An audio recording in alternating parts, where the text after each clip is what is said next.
Maghihintay pa ba kami ng iba? Maligayang ikatlong linggo ng Adbyento, kapanalig. Ito po si Sister Rose Agtarap ng Daughters of St. Paul para sa mabuting balita. Pagnilayan po natin ang Ebanghelyo ngayon.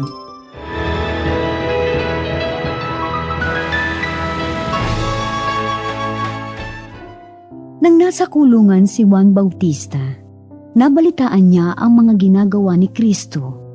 Kaya pinapunta niya ang kanyang mga alagad para tanungin siya. Ikaw ba ang darating? O dapat bang maghintay pa kami ng iba?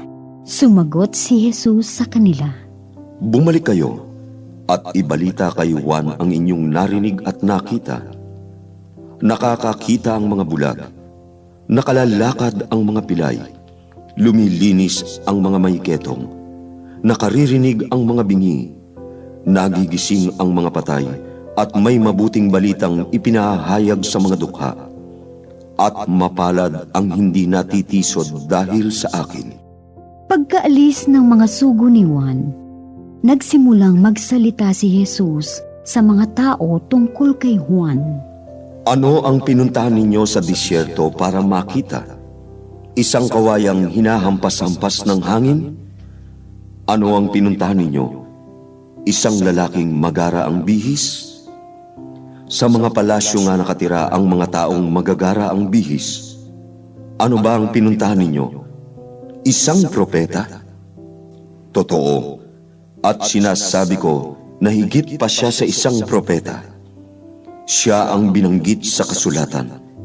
Pinauna ko sa iyo ang aking mensahero upang ihanda ang daan sa harap mo. Talagang sinasabi ko sa inyo, walang sinuman sa mga kilalang tao ngayon ang mas dakila pa kay Juan tagapagbinyag, pero mas dakila sa kanya ang pinakamaliit sa kaharian ng langit.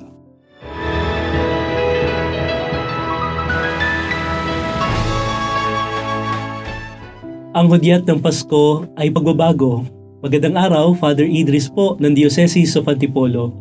Sa tuwing darating ang Pasko, ang mainit na araw ay napapalitan ng malamig na hangin. Kaya maraming sinisipon. At ang iba pa nga, tinatamad ng maligo. Sa tuwing darating ang Pasko, ang malawak na kalsada ay kumikitid. Maraming namimili at nagbibili. Shopping galore, Christmas rush, kaya traffic. Sa tuwing darating ang Pasko, ang tahimik na gabi naliligalig. Simbang gabi, caroling, puto bongbong, bibingka, kahit gabi, buhay pa at maliwanag pa. Iba sa nakasanayan natin. Iyan ang hudyat ng Pasko, pagbabago. Ganyan din ang pagdating ni Kristo. Nakakikita na ang bulag, nakalalakad na ang pilay, nakaririnig na ang bingi, nakabubuhay ng patay. Hudyat na dumating na ang Mesiyas, mayroong pagbabago. Ikaw kapanalig, dumating na ba sa iyo si Kristo? Diyan sa puso mo? Anong nagbago? Ang galit ba'y napalitan na ng pagpapatawad? Ang igit ba'y napalitan na ng pasasalamat? Ang yabang ba'y napalitan na ng kapakumbabaan? Ang hudyat ng Pasko ay pagbabago. Sa pagdating ni Kristo, ano bang nagbago sa iyo? Mga kapanalig, maraming salamat po sa inyong suporta sa aming misyon, lalo na sa mga donors at sponsors ng mabuting balita.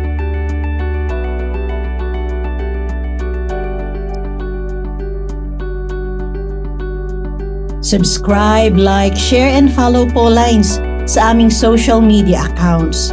At patuloy kaming humihingi ng inyong tulong upang maipagpatuloy ang programang ito. Maaari po ninyong ipadala ang inyong love offerings at donasyon sa aming donations channels. Makakaasa kayo na kasamang lagi ang inyong mga intensyon at kahilingan sa aming panalangin araw-araw. Ito pong muli si Sister Rose na nag-aanyaya sa inyong manalangin. Amang makapangyarihan, tulungan mo kaming makapaghanda sa pagdating ni Kristong iyong anak. Naway maratnan niya kaming naghihintay na nananabik at masayang nagdarasal sa pamamagitan ni Hesukristo kasama ng Espiritu Santo magpasawalang hanggan. Amen. We are here to provide a new way of communicating and proclaiming the gospel.